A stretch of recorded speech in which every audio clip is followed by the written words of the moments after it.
Baik, kita mulai saja ya. Bismillahirrahmanirrahim. Assalamualaikum warahmatullahi wabarakatuh. Alhamdulillahirrahmanirrahim.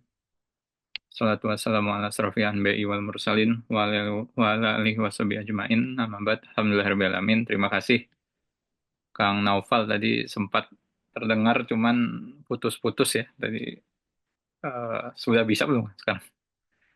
Ya, jadi alhamdulillah hari ini kita bisa bertemu ya kawan-kawan JIP semua di acara diskusi terkait Islam dan kebudayaan yang insya Allah akan ada 4 sesi ke depan ya, empat pertemuan ke depan dan pertama saya diminta untuk berdiskusi terkait tentang arsitektur gitu ya, secara spesifik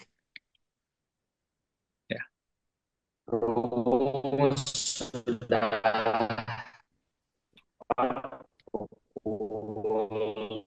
Putus-putus kan? berarti Ya jadi insya Allah hari ini kita bakal diskusi ya terkait dengan eh, Islam dan arsitektur ya. Secara spesifik bagaimana arsitektur dan tata kota Islam di Pulau Jawa ya, teman-teman. Di sini sebelum mulai ada ini nggak ya? Ada arsitek nggak sih ini? Kira-kira ada yang ikut nggak?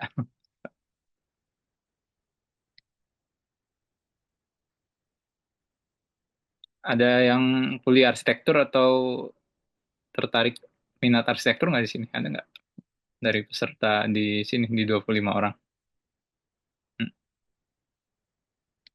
Karena mungkin kita bakal banyak ya nanti terkait diskusi terkait istilah-istilah gitu ya, dan juga beberapa hal gitu ya. Eh, oh ini mic dari peserta ya, coba-coba ya. Saya yang tahu nih.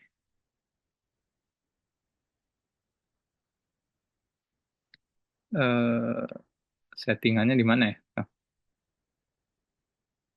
ada yang tahu nggak kalau mic biar peserta bisa ini, biar bisa bicara.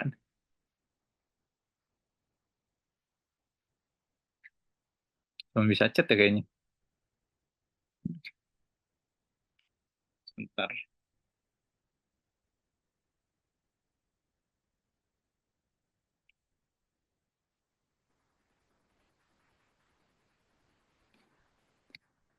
sambil ini ya. Eh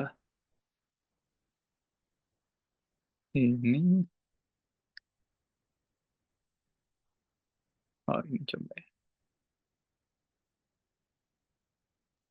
Pentingnya nggak muncul. Ya sambil jalan ya. Jadi terkait diskusi Islam dan budaya akan ada 4 kali ya. Yang pertama terkait budaya arsitektur ini gitu ya. Lalu pekan depan kalau tidak salah tentang Islam dan budaya Sunda ya. Lalu budaya Melayu dan juga di Batavia ya Betawi gitu ya. Nanti eh, mungkin sambil diskusi saja gitu ya terkait Islam dan budaya ini. Eh, Tunggu ya. Ada yang tahu nggak setting biar bisa ini, biar bisa suara ini masuk? Coba ya bentar. Ada yang bisa ini nggak coba suara ngomong di sini buka buka mic audio. Hmm, Audio setting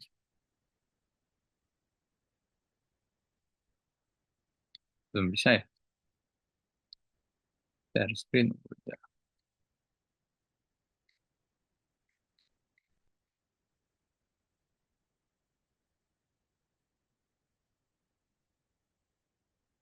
Sambil ini mungkin.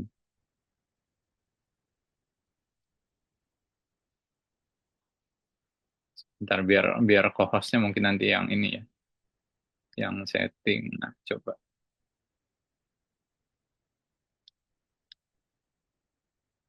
biar bisa interaksi sebetulnya ya.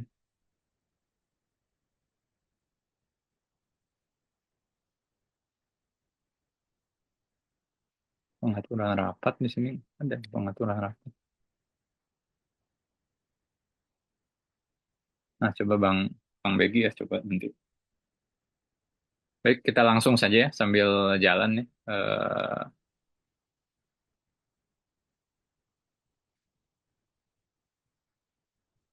Ini kelihatan ya ini.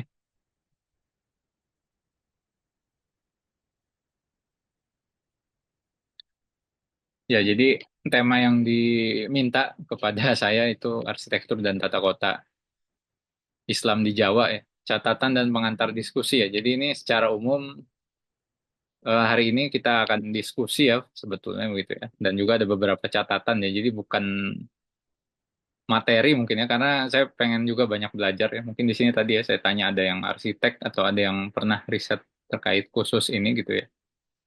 Eh, Terkait arsitektur dan tata kota Islam di Jawa gitu ya.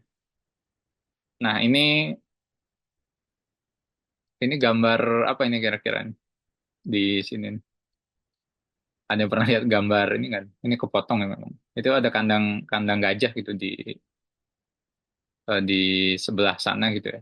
Eh Sebentar.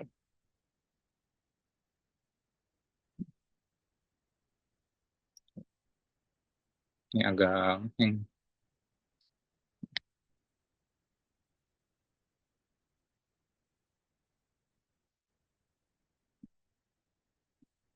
oke oke. Ya, sebentar.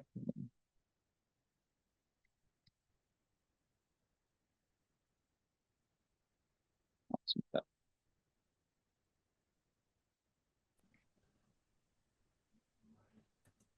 Ya, ada yang udah bisa ini belum? Apa? Halo, bisa bisa bisa. Yang lain bisa ini. Siap, aman. Oh, siap siap siap. Oke oke. Ini soalnya keluar sendiri tadi. Nah, ini dia. Eh ini gambar ada yang pernah lihat nggak ini? Apa ini kira-kira? Nah, ini peta sebuah kota di Indonesia ya, 500 tahun lalu kira-kira.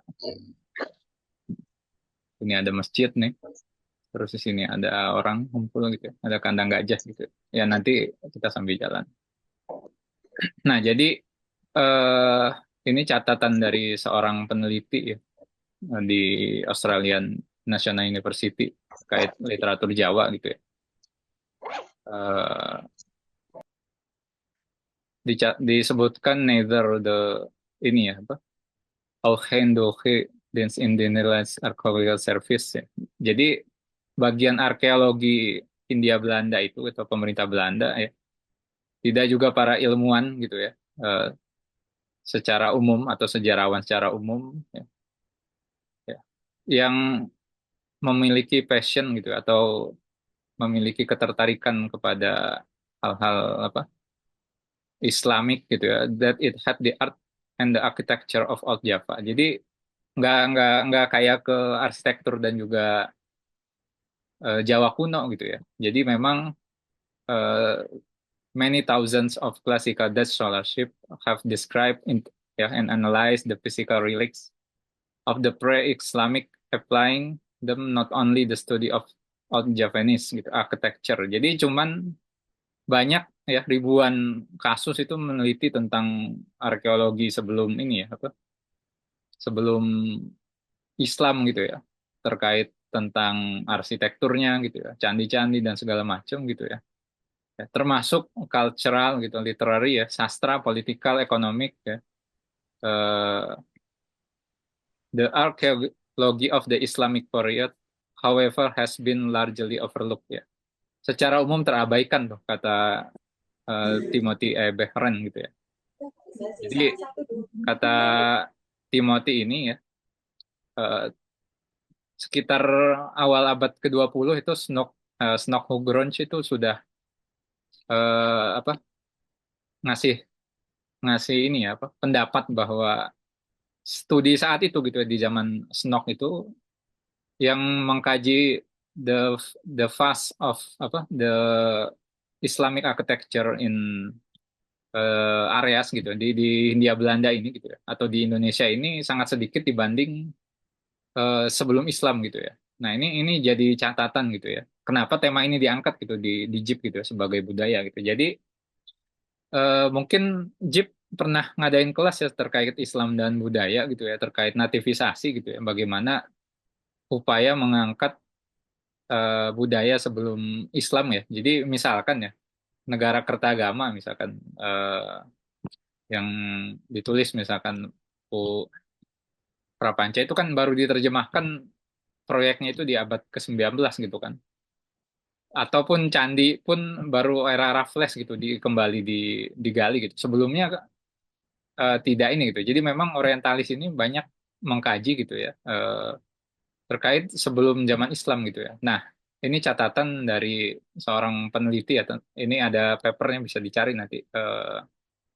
Keraton, taman dan juga ini ya apa, masjid di Jawa gitu ya. Timothy F. Behren ini gitu ya. Ada papernya gitu. Nah, ini di pengantar awalnya seperti ini. Jadi memang kajian tentang arsitektur Islam ya tanda petik ini masih jarang waktu itu gitu ya. Seperti itu gitu. Kenapa gitu ya? Bahkan yang banyak ini ya di sini yang studi Jawa ya. Makanya ini kajian budaya kita di sini di JIP ini gitu ya. Salah satunya mengangkat tentang tata kota dan arsitektur Islam ya di era ketika mulai Islam masuk ke Indonesia gitu ya.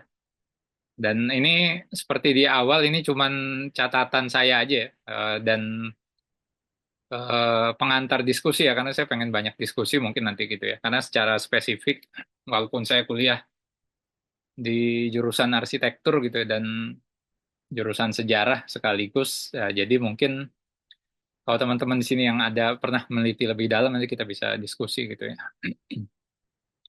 Nah, ini dicatat di bukunya Ruh Islam dalam Budaya Bangsa ya. Saya harus setting ini dulu kayaknya. Biar kelihatan nanti. Oke. Ya, jadi arsitektur itu salah satu dari produk budaya ya, produk peradaban ya, sebagai cermin sebuah peradaban ya. Di bukunya Bey itu ya, apa seni dalam peradaban Islam gitu ya, bahwa mengutip Ibnu Khaldun ya, bahwa kompleksitas peradaban suatu masyarakat itu bisa ditandai dari kompleksitas penampilan karya arsitekturnya. Menurut Ibnu Khaldun, karya arsitektur adalah puncak dari rangkaian koordinasi aspirasi, ya, tata sosial, keterampilan, baik manajerial maupun teknis dari masyarakat tersebut gitu ya. Arsitektur terkait dengan pengambilan keputusan di bidang sosial, politik, ekonomi, agama, kesenian, teknik yang melibatkan ya, dari mulai pucuk ya atau owner ya, arsitek sampai kuli bangunan gitu ya. Ya, lapisan para tukang, seniman perancang, ulama, pembuat fatwa ya, bendaharawan, pengatur dana, sultan ya. Ini kata Ibnu Khaldun yang memberi kata putus berjalan atau tidaknya pembangunan gitu ya. Nah, ini eh, kompleks gitu ya bahas arsitektur ini. Makanya ini dari saya hanya sebuah pengantar diskusi saja mungkin ya karena harapannya bisa ke depan akan ada kajian-kajian selanjutnya ya. Kalau ini kan baru pengantar saja gitu ya, terkait Islam dan kebudayaan dalam aspek arsitektur gitu ya. Nah, ini di mana ini gambarnya ini kira-kira? Apakah di Jepang, di Turki, atau di mana kira-kira? Kesepuhan Cirebon ini. Ya, ini di Cirebon ya. Bentuknya Cirebon kok kayak gini gitu kan? Tahu dari mana ini di Cirebon? Pernah ke sana. Pernah ke sana ya kan? Warnanya kenapa merah? Nah, itu arsitektur itu ada alasannya biasanya gitu ya. Nah, itu tulisannya apa tuh tulisan? Kaligrafi. Ada tulisan hudu apa tuh? Zinatakum Kudu zinatakum inda kulli masjid indakul ya inda kulli indakuli masjid. masjidin ya. Jadi ambillah zinah pakaian ataupun penghias tubuhmu gitu ya. Ketika masuk masjid. Nah, ini gerbang masuk Masjid Sang Cipta Rasa ya di Cirebon, Masjid Agung Cirebon. Nah, itu ditulis kira-kira 400-an tahun yang lalu gitu ya. Nah, ini ada maknanya gitu ya, terkait ini gitu ya, seperti itu. Jadi terus ada kaligrafi Muhammad ini tulisannya. Muhammad yang di flip gitu, dicerminkan gitu ya. Ya, artinya apa? Ini ada maknanya gitu ya. Jadi karya arsitektur itu ada maknanya gitu ya, seperti itu. Oh, ini Eh, kamera kita. Kirim Lalu link. ini ada gambar candi ya. Pulang. Sebentar-bentar. Ini ada yang ini bocor ini. Ini ada gambar apa? Muhammad ya di cermin. Jadi ini maksudnya mungkin si arsiteknya dulu ingin setiap masuk ke pintu masjid kita harus bercermin kepada Nabi Muhammad ya sebagai cerminan kita, teladan kita gitu kan. Lalu pakailah pakaian yang paling bagus ya ke setiap masjid itu gitu kan. Lalu ada candi di sini gitu kan. Lalu kenapa bentuknya seperti ini gitu ya. Jadi ini kompleks gitu ya. Bentuk arsitektur itu dia mencerminkan produk budaya gitu ya. Budayanya di sini jelas ada Islam ya, ada kaligrafis itu, ada ayat Al-Quran itu di situ gitu ya. Lalu ada tentang Rasulullah gitu ya. Lalu di situ ada juga kok kayak eh, bangunan candi gitu kan dan sebagainya gitu ya. Nah, itu yang dimaksud Ibnu Khaldun tadi ya, sangat sangat kompleks dia itu mencerminkan banyak budaya di sana gitu ya, seperti itu. Nah, jadi arsitektur sebagai produk budaya dan peradaban gitu ya, bahwa arsitektur bukan semata-mata tentang teknik dan estetika bangunan gitu ya, yang dipahami masyarakat luas secara umum gitu ya. Jadi kalau kuliah arsitektur itu di semester awal tuh ada tuh apa definisi tentang arsitektur. Saya ada beberapa buku ya terkait the history of architecture gitu ya, tentang sejarah arsitektur gitu ya. Jadi memang dari eh, konsekuensi logis ya, arsitektur itu ruang fisik untuk aktivitas manusia gitu ya. Baik di rumah, di jalan gitu. Jadi manusia tidak bisa lepas dari arsitektur ya, karena arsitektur adalah ya ada karena persepsi dan imajinasi manusia ya. Karena fokus dari teori arsitektur adalah berfokus pada hubungan arsitek dengan artefak yang dirancangnya nanti gitu ya. Ya, jadi hubungan Islam ya dan arsitektur itu hubungan antara seorang Muslim dengan karya rancangan atau ruang fisik yang ada di sana, dan ruang fisik itu terbentuk dari imajinasi, persepsi perancangnya gitu ya, manusia gitu ya. Seperti tadi kita lihat gitu ya. Ya, ya. Ini kalau kita lihat nanti masuk, misalkan kalau ada kesempatan ke masjid atau Hagia Sophia gitu di Istanbul gitu ya, atau di Qatar atau di Dubai gitu ya, itu beda gitu masuk masjidnya gitu. Atau ke Masjid Salman misalkan di ITB gitu ya. Nah, kenapa? Karena dia produk budaya tadi gitu ya. Eh, Pencipta masjid Sang Cipta Rasa ini gitu ya. Sunan eh, Gunung Jati itu beda mungkin dengan Masjid Istiqlal gitu ya. Silaban itu kan. Itu beda gitu ya. Jadi memang ini menarik gitu ya di arsitektur ini gitu ya. Bagaimana persepsi dan pengalaman hidup arsitek ya dinilai sangat penting mendasari hubungan antara arsitek dan bangunan yang dirancang ya. Ini saya coba ambil dari sebuah buku ya. Eh, Bagaimana sebuah budaya itu terbentuk mempengaruhi arsitektur gitu. Nah, kebudayaan itu terbentuk dari mana saja gitu kan. Nah, salah satunya bisa dari Islam sendiri, ajaran Islam gitu kan. Sehingga arsitektur nanti berbeda tuh.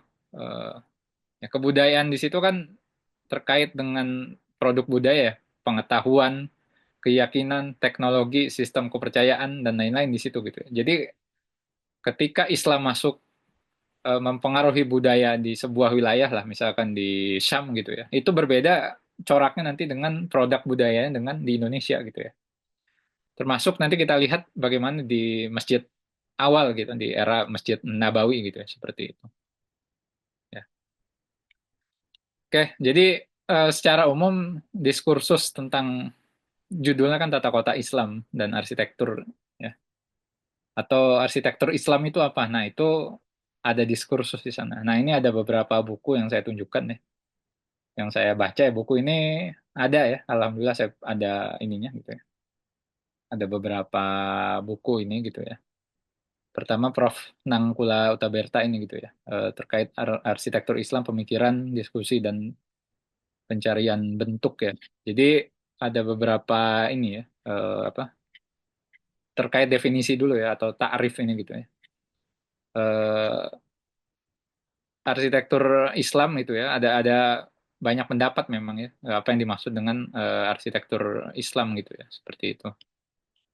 Pertama misalkan terkait definisi ya, kalau Prof. Nang ini di bukunya itu gitu ya, bisa dilihat di yang kiri itu bahwa eh, arsitektur Islam ya yang selaras dengan pandangan-pandangan Islam gitu. Jadi ada 8 ini ya, kira-kira ada 8 catatan gitu ya, coba saya.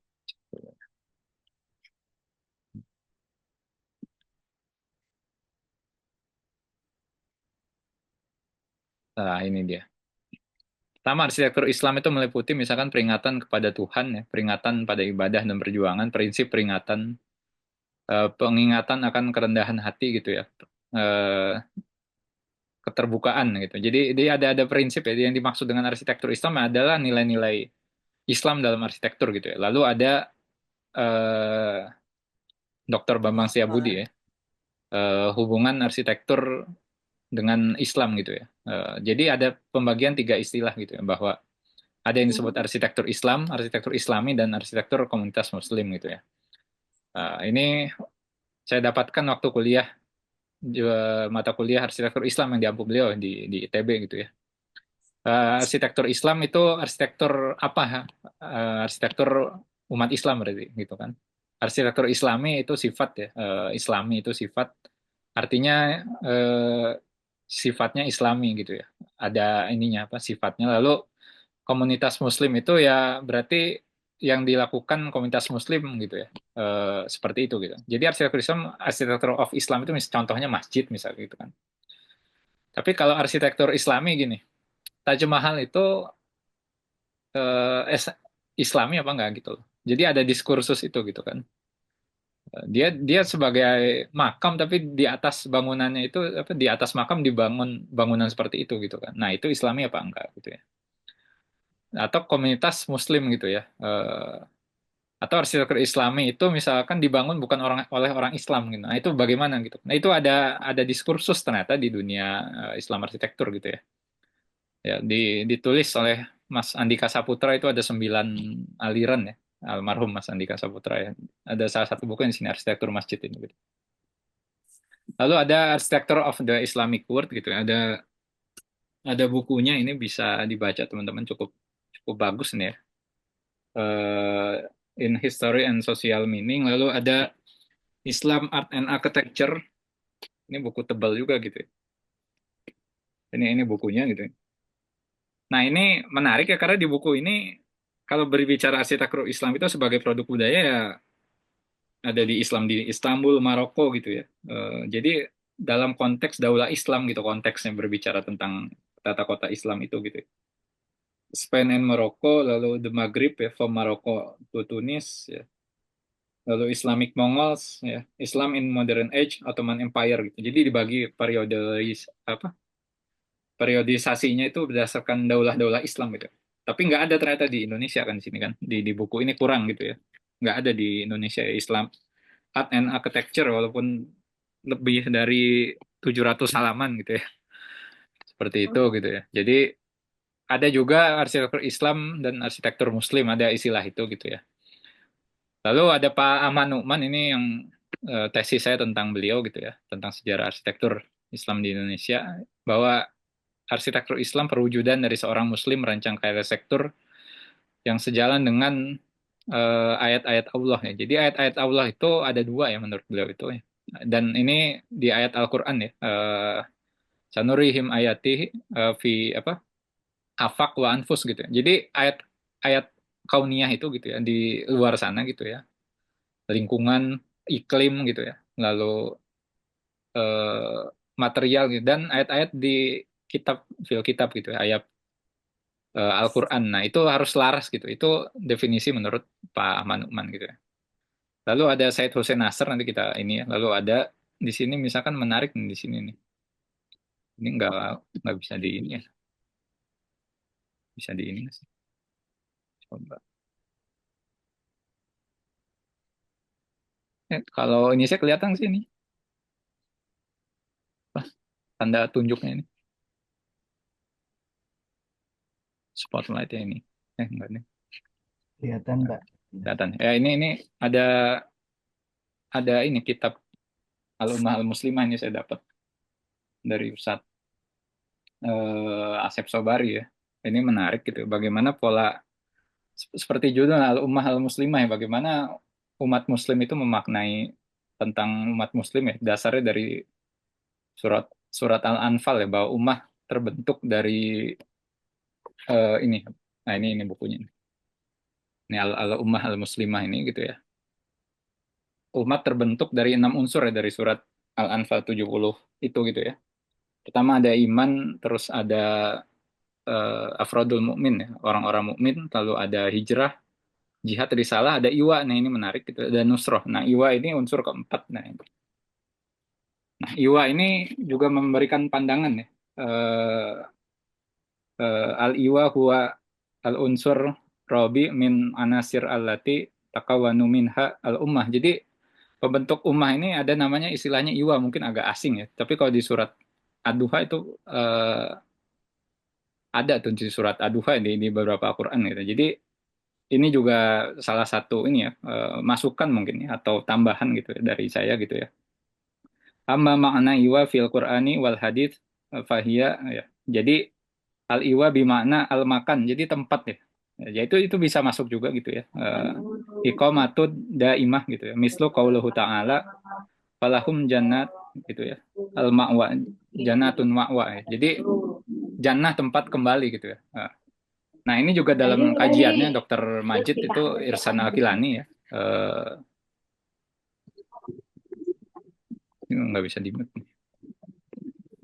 Jadi Dr. Majid Irsan Al-Kilani itu penulis buku ini ya, Hakada Zoharo Jil Salahuddin, model kebangkitan umat Islam, membahas satu tema menarik gitu yang ada hubungannya dengan arsitektur itu tadi ya, terkait iwa itu tadi. Apa di surat Duha wal Laili Ida saja ma wadda karobuka wa maqala gitu, wa ma hiratu khairul laka min dan yatiman fa'awa gitu. Jadi kami dapati Rasulullah itu yatim fa'awa, diberikan perlindungan gitu ya. Jadi arsitektur ini juga sangat luas gitu. Lalu ada juga ini ya, buyutu sahabat. Rumah-rumah sahabat haulal Masjidil Nabawi ya, di sekitar Masjid Nabawi, ini yang menggambarkan nanti tata kota awal ya. Ini juga ada saya bukunya itu seperti itu ya. Seperti itu. Jadi diskursusnya perlu dipahami itu ada ya, sampai sekarang masih berlanjut gitu ya, terkait istilah-istilah gitu ya. Lalu bagaimana kota dalam peradaban Islam ya? Nah kita lihat misalkan ini disebut ini kota Aljazair gitu ya. Lalu ini Istanbul. Lalu di sini ini dari sebuah buku ya, ini judulnya. Kota-kota menyelamatkan kota-kota Islam gitu ya. Jim Antonio. Pengantarnya Prof. Nuasan Arif Ambari, arkeolog Muslim di Indonesia gitu. Kalau melihat ini kira-kira ada ini nggak ya? Ada aturan nggak tentang tata kota Islam kira-kira? Beda atau sama ini kira-kira? Antara Istanbul lalu Damaskus dengan Jazair itu sama apa enggak kira-kira? Ya kalau kalau sekilas kan beda gitu ya di sini gitu ya. Nah maka kota-kota Islam yang paling awal di mana yang kita bisa lihat ya di Madinah Al Munawwaroh tadi gitu ya. Kalau kata dokter Majid Irsan Al-Kiwani itu Iwa itu dalam tatbiknya, dalam prakteknya itu terjadi dalam kota Madinah. Bagaimana yang dibangun Rasulullah itu apa yang pertama kali dibangun gitu kan? Lalu seperti apa perkembangan kota ke kota gitu. Tadi ada kitab itu Buyut Sahabat Khaulal Masjid Nabawi gitu ya. Nah, lalu berkembang kota-kota itu gitu kan. Ada kota baru gitu ya yang disebar ya, atau baru banget lah. Misalkan ada Kufah, ada Basroh, ada Fustat di Mesir gitu ya. Kairawan di Maroko dan sebagainya itu berkembang gitu ya. Nah, dari sana itu sebetulnya sebagai tata kota umum itu tidak sama kalau lihat sini gitu. Kenapa? Karena tata kota pun ada produk budaya tadi, tergantung dengan kompleksitas tadi sangat banyak ya faktor penentunya. Tapi yang menarik ya dalam dalam Islam ya ketika melihat bagaimana Rasulullah membangun kota Madinah ya. Sebelumnya kan masuk Kuba gitu ya. Nah, itu yang menarik bahwa yang didirikan pertama adalah masjid gitu ya. Makanya kata Said Hossein Nasr nanti masjid menjadi penentu awal ya bagaimana arsitektur Islam itu gitu ya. Nah, baru selanjutnya nanti ada pasar ya, pasar Manakhoh ya kalau baca Sirah Nabawiyah kan mungkin di bulan kelima itu ada apa persaudaraan itu diangkat persaudaraan lalu beberapa sahabat misalkan seperti Abdurrahman bin Auf kan menanyakan di mana pasar gitu kan. Nah, lalu rumah itu juga sangat penting ya. Jadi rumah itu adalah tempat sholat pertama gitu kan. Bagaimana masjid ya menjadi masjid ya. Ketika di Mekah itu Rasulullah sholatnya di rumah gitu kan. Rumahnya menjadi masjid gitu ya. Kadang juga di Masjidil Haram gitu seperti itu gitu ya. Itu ada bukunya terkait itu gitu ya, The House of Khadijah itu gitu ya. Seperti itu. Lalu eh, pun di Madinah ya Rasulullah datang itu tinggal di rumah Abu Ayyub Al-Ansori gitu ya. Lalu sambil membangun masjid. Nah, ada dua riwayat, ada kitabnya saya Amwalun Nabi gitu ya. Di kitab Amwalun Nabi ini Dr. Abdul Fattah Muhammad As-Saman ini menyebutkan pertama tanahnya itu dibeli oleh Rasulullah gitu kan dari dua anak yatim ya. Kerabatnya As'ad bin Zurarah itu lalu diwakafkan oleh Rasulullah gitu ya. Nah, setelah punya rumah itu nanti halaman rumahnya itu ya menjadi Masjid Nabawi itu gitu. Nanti kita lihat di peta Masjid Nabawi gitu ya. Lalu eh, apakah Masjid Nabawi itu kenapa seperti itu dan masjid di Indonesia kenapa seperti ini kan itu menyesuaikan tadi ya arsitektur itu produk budaya dia melihat teknologi kondisi alam lingkungan sekitar. Jadi perlu dipahami nanti di awal bahwa yang dimaksud dengan arsitektur Islam itu ya sangat sangat terbuka nanti gitu ya. Karena dia mengadopsi teknologi dan budaya yang berkembang di lokasi yang baru ya. Ini sebagai contoh ya kalau kalau ke masjid Kufah gitu ya. Ada namanya misalkan Darul Darul Imaroh gitu ya. Atau masjid di Basroh atau di termasuk di Istanbul itu ada namanya Maksuroh ya. Nah, karena ini produk budaya tadi ya. Maksuroh itu tempat sholat khusus keluarga sultan ya. Jadi ada kasus ya. Dan ini kasus terjadi di zaman Umar bin Khattab dan Utsman eh, dan kebelakangan ya Umar itu diserang ya ketika apa sedang sholat gitu ya oleh seseorang gitu ya. Sehingga ada perkembangan arsitektur itu ya kalau kalau ke daerah Damaskus gitu ya dan beberapa wilayah seperti di Mesir itu ada namanya Maksuroh itu khusus keluarga kerajaan gitu, sholat di sana gitu. Itu masih di dalam masjid gitu kan, seperti itu gitu. Nanti muncul namanya mihrab ya. Jadi di Masjid Nabawi itu nggak ada gitu ya. Mihrab yang sekarang ada bangunan menonjol itu gitu ya. Awalnya gitu ya. Sangat simpel hanya batu saja nanti untuk menandakan ke Ka'bah gitu kan, seperti itu ya. Lalu nanti ada serambi kan di Indonesia ya di Masjid Nabawi itu nggak ada gitu ya.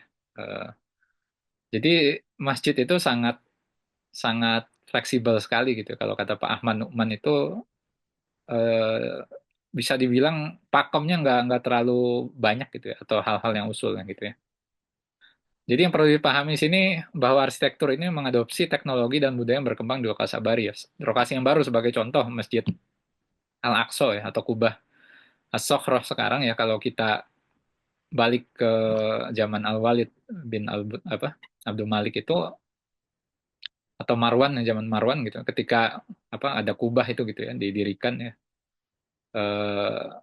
itu kan mengadopsi teknologi yang berkembang di Syam yaitu Bizantium waktu itu gitu ya ya atau Masjid Umari sekarang itu atau Masjid Kibli ya yang ada di sana di Baitul Maqdis itu kan mengadopsi Kubah itu mengadopsi teknologi yang berkembang saat itu di lokasi tersebut gitu kan.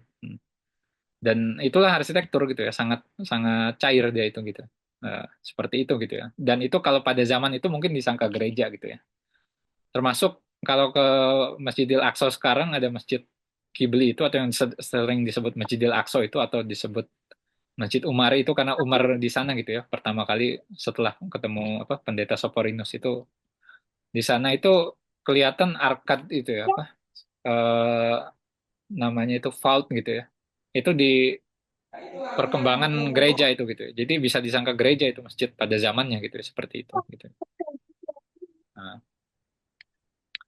lalu jadi yang pakemnya itu yang pertama dalam tata kota Islam gitu ya. Itu masjid pertama gitu ya, pendirian masjid ya sebagaimana Rasul itu mencontohkan baik di Masjid Kuba itu di surat At-Taubah maupun di Masjid Nabawi gitu ya. Sehingga kata Said Hussein Nasr di bukunya Spiritualitas Islam itu bahwa salah satu elemen penting arsitektur Islam adalah masjid yang merupakan pembentukan kembali dan ikhtisar dari keselarasan, ketertiban, kedamaian alam semesta ya, yang telah ditetapkan Allah sebagai rumah peribadatan abadi kaum muslimin gitu ya. Jadi dari masjid inilah dia mewarnai sebuah tata kota atau lingkungan gitu ya dalam bentuk desa atau perkotaan gitu ya. Muslim tradisional dalam suatu pengertian khusus yang merupakan perluasan bangunan dari fungsi masjid ya. Menurut Hussein Nasr itu bangunan tempat tinggal dan segala macam itu perluasan fungsi masjid ya karena masjid itu sendiri yang merupakan sentral gitu ya. Dan ini dijelaskan dalam bukunya Paul Whitley ini gitu ya. Mosque, the place where men pray together, cities in Islamic lands, seven through the 10 centuries ya dari abad ke-7 sampai abad 10 ya ini bisa dicari gitu. Editornya di Paul Whitley ini gitu ya. Jadi menarik ya bagaimana masjid ini dalam literatur Islam gitu ya, atau bisa disebutlah para apa ya perancang tata kota Muslim lah sebutlah misalkan kalau Baghdad kan Abu Hanifah atau Umar bin Khattab ya bagaimana membuka kota-kota baru ya di Basrah, di Fustat ya ada nanti Amr bin As di sana gitu. Itu memulai dari masjid gitu kan. Masjid dan juga rumah sebetulnya dua itu ya masjid dan rumah gitu ya rumah ini pun dilakukan oleh Rasulullah ya bagaimana eh, karena tadi ya itu sebagai tempat tinggal inti ya baik ketika di fase di Mekah maupun di Madinah ya, dua ini gitu ya makanya di beberapa kalau melihat buku ini tadi ya Architecture of the Islamic World itu di zaman awal di abad ke-7 misalkan zaman di Bani Umayyah itu ada namanya Darul Imaroh itu yang menempel di belakang masjid ya. Itu rumah khalifah di situ gitu ya dan para pejabat gitu ya dua itu gitu ya itu masih menempel gitu ya nah itu nanti beda ekspresinya dengan di Indonesia ya kenapa menempel itu ada ceritanya gitu ya karena memang Baitul Mal itu waktu itu berdampingan dengan masjid gitu ya dan sempat di zaman Bani Umayyah itu Baitul Mal itu dicuri gitu ya sehingga nanti itu disatukan nanti fungsi Darul Imaroh itu gitu ya dengan Baitul Mal itu dan juga ditebalkan dindingnya gitu ya seperti itu gitu ya. Nah, seperti itu.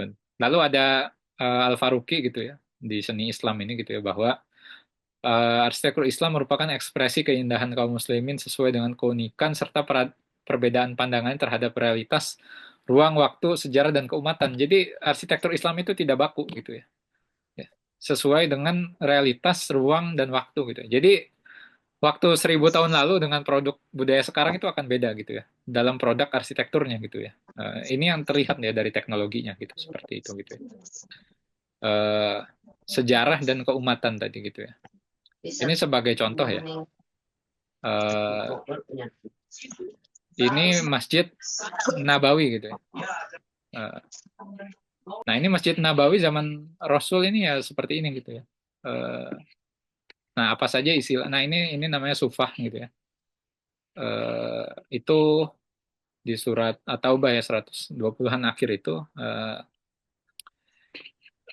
kata Allah kan tidak sepatutnya seluruh apa mukmin itu berperang ya lian firu kafah jangan jangan keluar semua gitu ya tapi ada yang tetap eh, mempelajari yufaqihu fiddin di sini gitu ya bagaimana belajar agama gitu termasuk tempat untuk orang-orang yang tidak mampu orang-orang duafa di sini gitu ya nah ini namanya sahan ini gitu ya Jadi mungkin 2-3 saf depan itu pakai atap gitu ya. Ya. Dan ini nanti ada rumah ya atau harim ini gitu ya. Ini lapangan, ini tempat sholat. Jadi masjidnya simpel di zaman Rasulullah itu dari awalnya seperti ini gitu. Arsitekturnya berarti seperti ini gitu ya, dibangun oleh pelepah kurma ditutup gitu ya. Nah, apakah ini usul misalnya kalau bikin masjid harus seperti ini gitu ya? Oh, kalau kayak gini susah di Indonesia gitu ya. Karena nggak ada pohon palem ini gitu kan, pohon kurma ini gitu ya. Nah, ini 2 saf 3 saf awal itu nggak panas ya, ada penutupnya sahan ini gitu ya. Dan ini dibangun sekitar 7 bulan ya Masjid Nabawi. Nanti diperluas di zaman Umar gitu ya, lalu perluas lagi gitu ya. Dan sampai sekarang gitu ya, itu yang disebut Masjid Nabawi ya, ya selama diperluas ya kata Rasulullah itu tetap disebut Masjid Nabawi gitu seperti itu. Jadi sangat simpel gitu ya.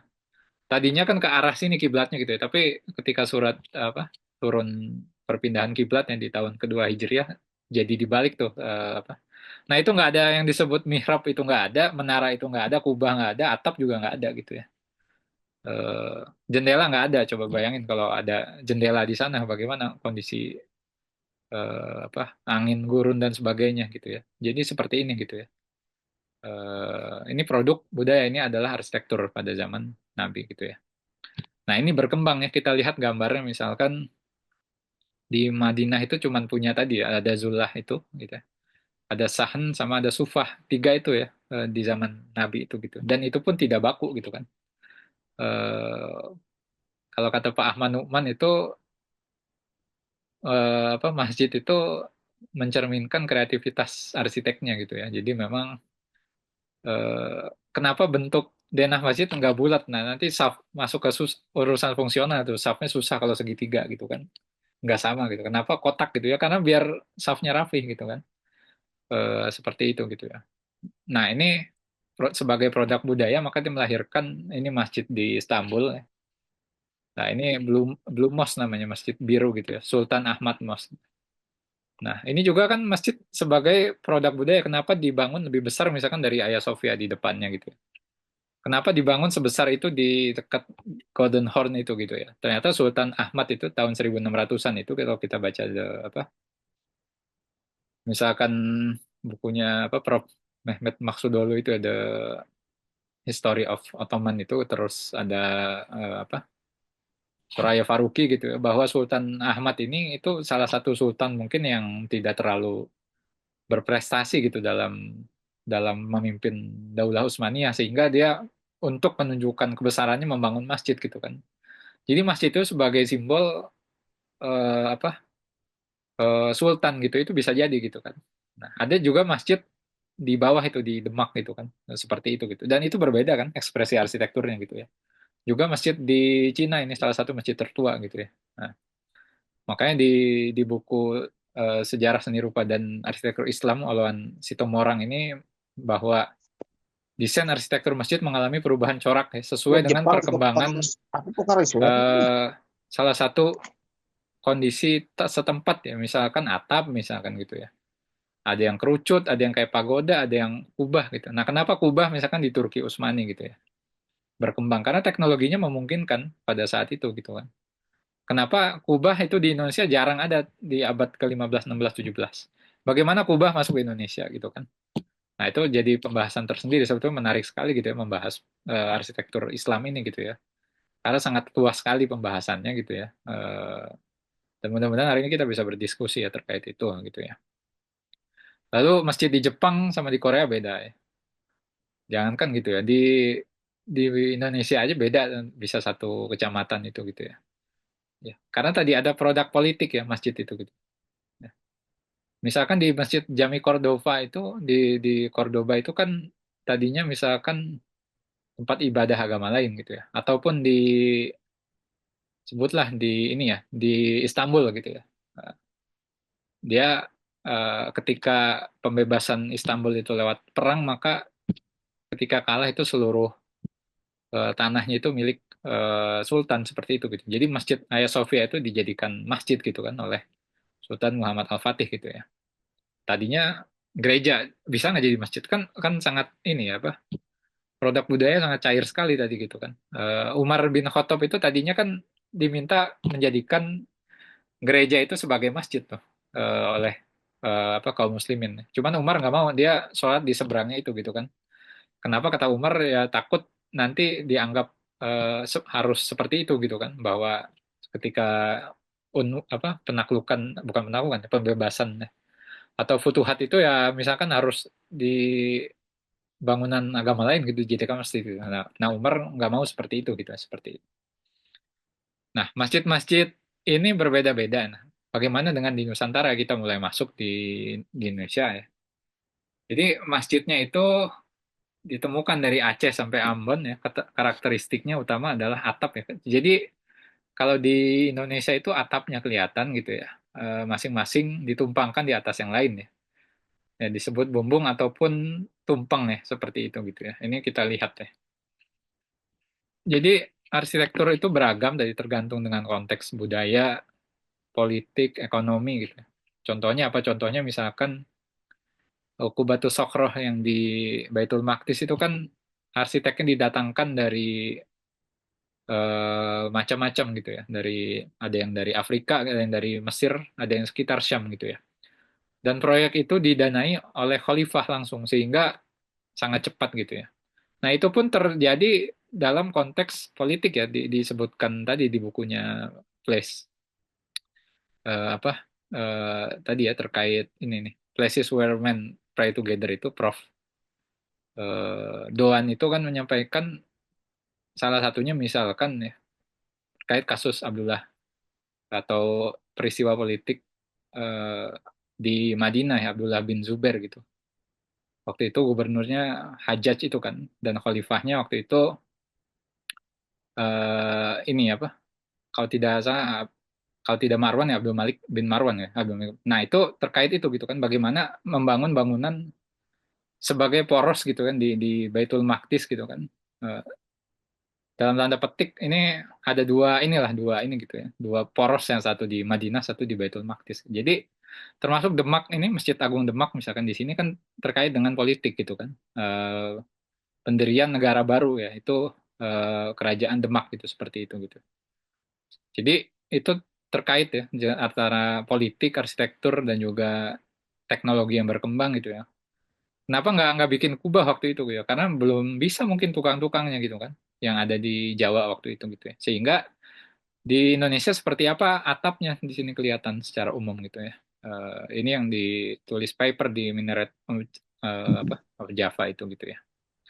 Sehingga ini kita lihat ini di Bandung ya misalkan, di foto saya dari bukunya Haryoto Kunto itu, Ramadan in Priangan itu gitu ya. Jadi kata Prof. Uka ya, ada bukunya ini bisa dibaca. Kota-kota Muslim di Indonesia gitu ya. Bahwa arsitektur masjid ya di Indonesia itu seperti apa sih kekhasannya gitu ya. Itu salah satunya di atapnya gitu ya. Yang bisa kelihatan ya berbeda dengan yang lain gitu ya. Jadi atapnya kenapa atap tumpang gitu ya. Eh, ini kan menjadi pertanyaan gitu ya. Nah, ternyata kata Prof. Uka itu ada dua pendapat ya, Pak. Pertama,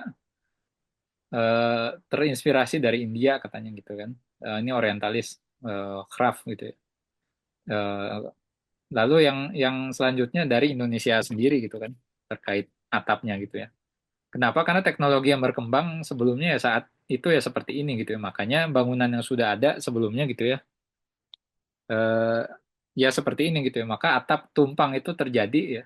Eh, beberapa ilmuwan ya termasuk Prof. Uka sini ya sangat kuat sekali untuk terpengaruh dengan seni bangunan yang sudah ada sebelumnya di Indonesia, itu misalkan candi lah misalkan gitu ya. Seperti itu gitu ya. Ya, jadi ada Stutterheim berpendapat bahwa bangunan masjid yang atapnya bertingkat adalah pengaruh dari seni bangunan di Bali ya. Eh, seperti bangunan wantilan ya, tepat menyambung ayam katanya gitu ya.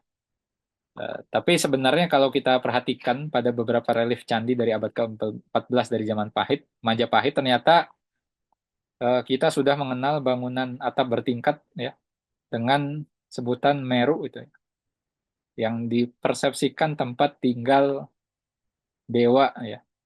di Gunung Meru itu gitu ya. Meru itu memang bangunan ini ada replika ya, baik candi maupun bangunan-bangunan ini gitu ya. Ini yang menarik sebetulnya kan, bangunan yang mempunyai filosofi tertentu itu digunakan oleh Islam sebagai masjid tadi, pusat peradaban atau inti daripada arsitektur Islam itu sendiri ya menurut Saitusi Nasr tadi ya, ataupun beberapa sejarawan arsitektur gitu ya. Jadi itu pertanyaan gitu ya. Kenapa gitu? Nah, ini yang menarik gitu ya. Mungkin yang pertama gitu ya. Ada beberapa faktor ya. Diceritakan ya, misalkan di Babat Cirebon ya, kalau kita melihat historiografi tradisional kita di sumber-sumber lokal gitu ya, bahwa Babat Cirebon menjelaskan bahwa arsitek dari Masjid Sang Cipta Rasa itu, gitu Masjid Agung Cirebon adalah tukang atau arsitek dari Majapahit gitu yang didatangkan gitu ya. Dalam Babat Tanah Jawa ya dikatakan bahwa Serambi Masjid terdiri dari eh, dibawa dari Majapahit gitu ya. Jadi ada dari apa? Dari babat atau cerita-cerita tradisional kita mengetahui bahwa ya kenapa kayak gini. Yang pertama, tukangnya memang tukang yang berkembang gitu ya. Kalau kita bangun rumah sekarang ya tukangnya tukang yang ada zaman sekarang dan mengerti teknologi sekarang mungkin gitu kan. Dengan kurikulum pelajaran sekarang di SMK pertukangan maupun di kuliah di arsitektur gitu kan seperti itu gitu ya. Nah, lalu eh, ini ada legitimasi tadi bahwa ini kelanjutan dari Majapahit ya. Ini secara umum babat atau hikayat itu menceritakan seperti itu gitu ya. Seperti itu gitu. Lalu didirikan secara bergotong royong ya kalau kita baca babat tanah Jawa itu pendirian masjid-masjid ya. Jadi ini bisa jadi karena terpengaruh tadi ya.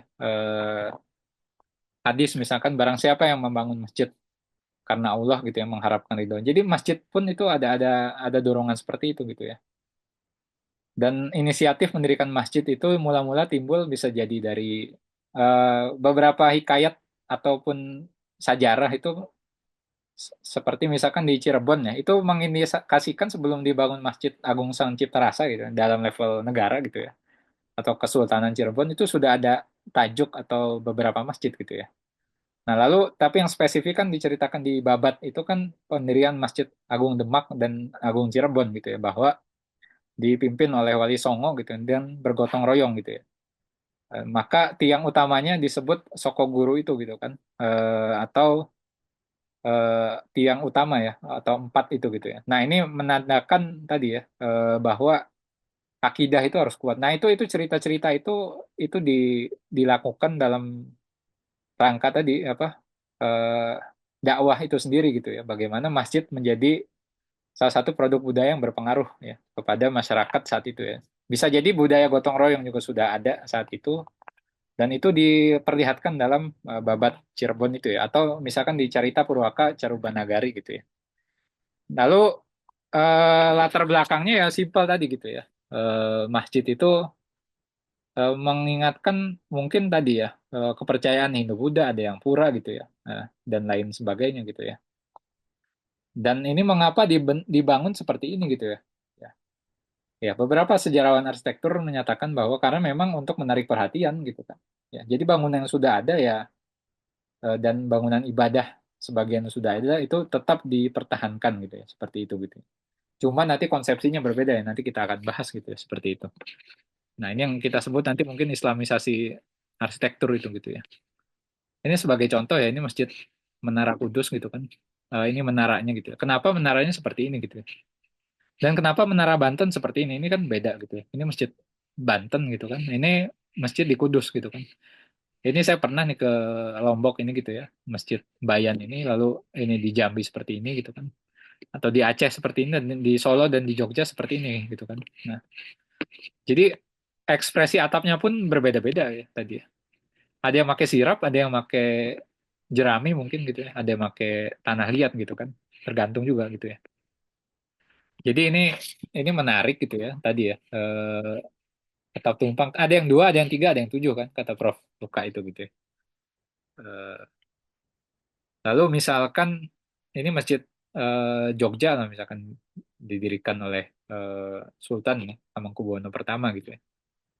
Lalu misalkan di Surakarta ini lebih lebih awal lagi gitu kan. Lalu di Banten juga sangat awal di Banten gitu ya. Di Kudus kalau kita melihat inskripsinya itu 1500-an yang didirikan oleh Ja'far Shadiq ya. Atau misalkan kalau di kota gede kalau sudah pernah ke sana pun gapuranya itu Hindu ya. Gaya Hindu gitu ya. Itu beda sama di Yogyakarta nanti kita lihat gitu ya. Eh, kan ada selisih sekitar 100 sampai 200 tahun gitu kan. Itu bisa terlihat nanti. Eh, di zaman 1500-an itu seperti di Sendang Duhur itu di Jawa Timur gitu ya, atau di Kudus ataupun di kota gede itu masih seperti pura ya, ada gapura ya.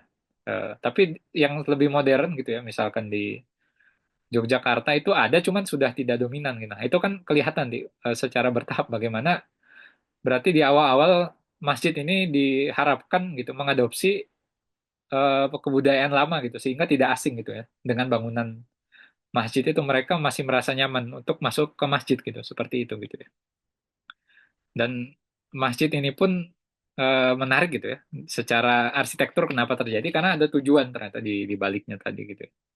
Termasuk Masjid Agung di Demak, Cirebon tadi ya, kenapa masih ada unsur Cinanya nanti? Ya, karena ternyata tukangnya juga ada orang Cina kan di sana kan. Seperti itu gitu ya.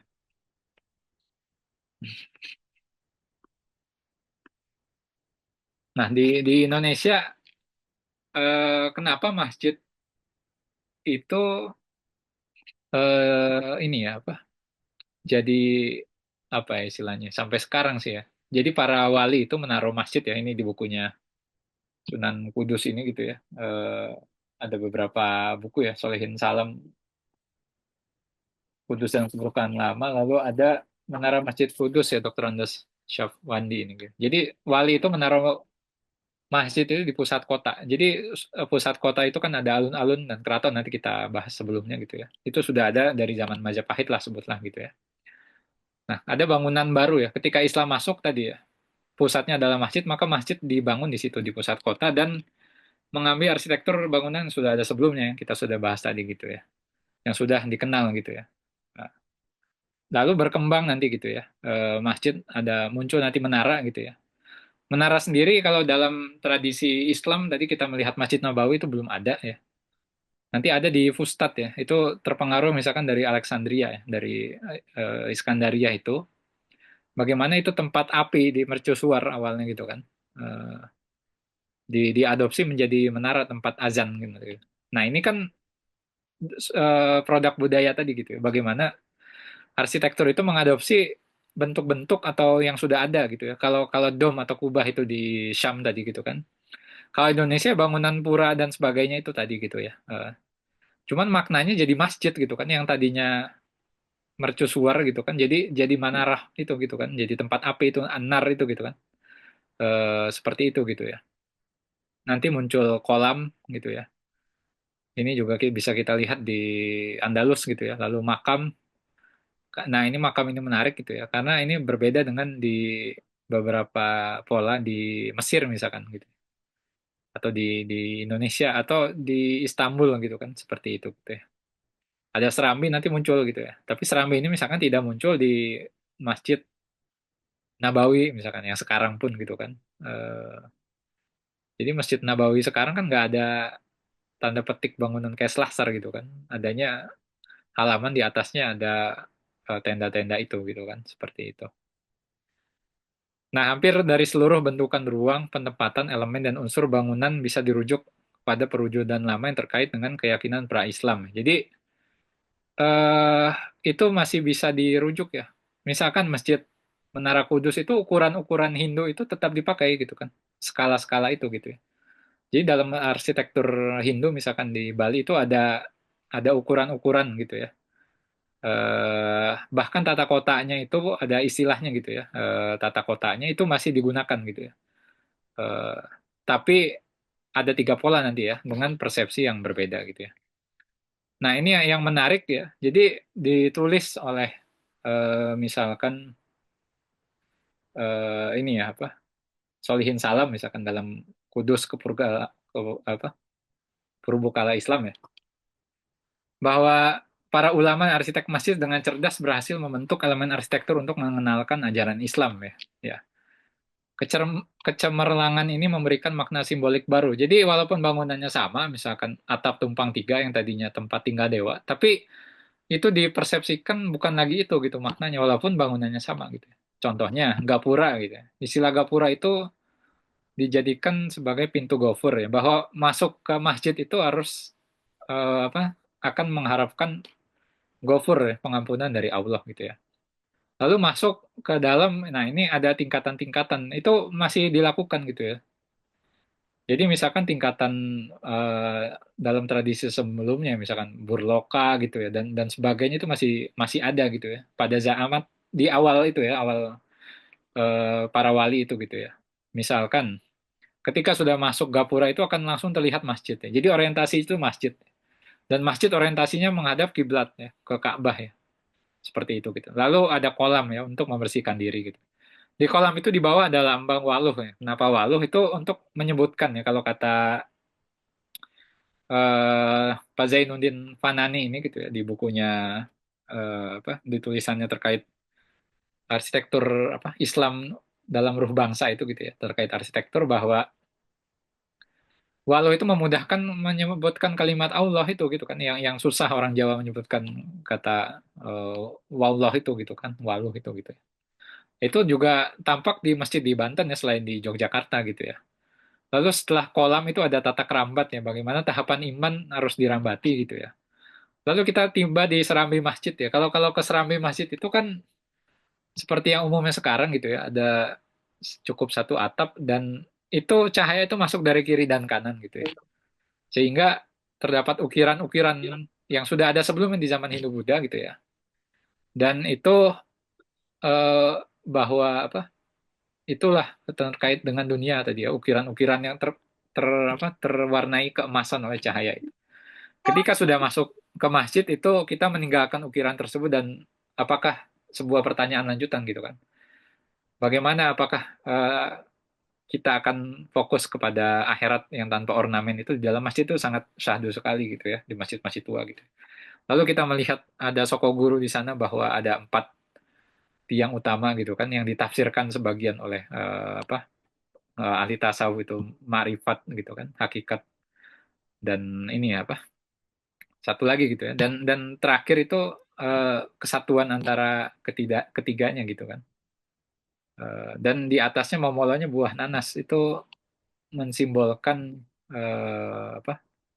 Anas gitu ya, manusia gitu ya. Jadi memang ini ada simbol-simbol tersebut ya kalau kalau kita ke masjid gitu ya. Sebagai contoh misalkan gapura di Masjid Gede Kauman gitu ya, pintu gerbang ya.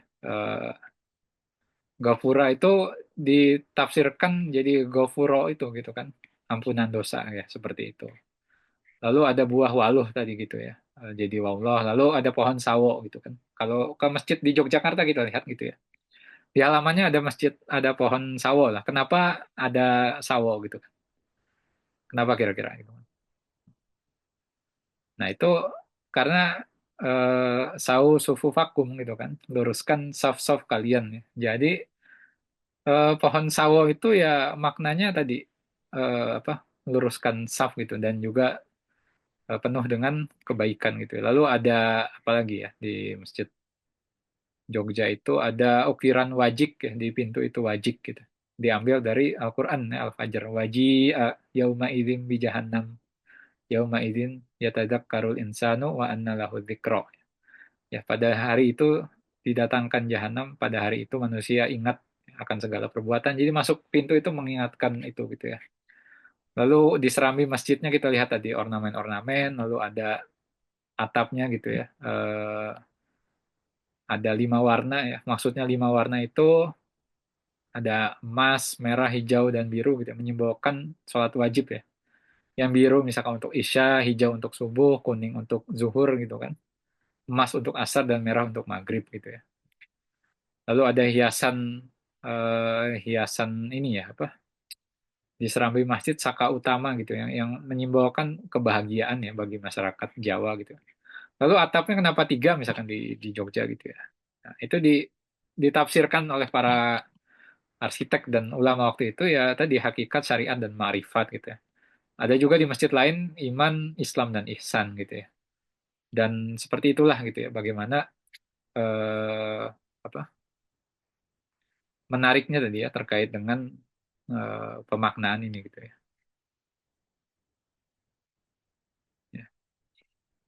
Nah, jadi ini kalau melihat gambar ini apa ini kita lihat nih kira-kira pura ya atau bangunan bangunan Hindu ya bisa jadi gitu. Tapi sebetulnya ini adalah menara Masjid Kudus gitu kan yang potongannya nggak tampaknya gitu ya.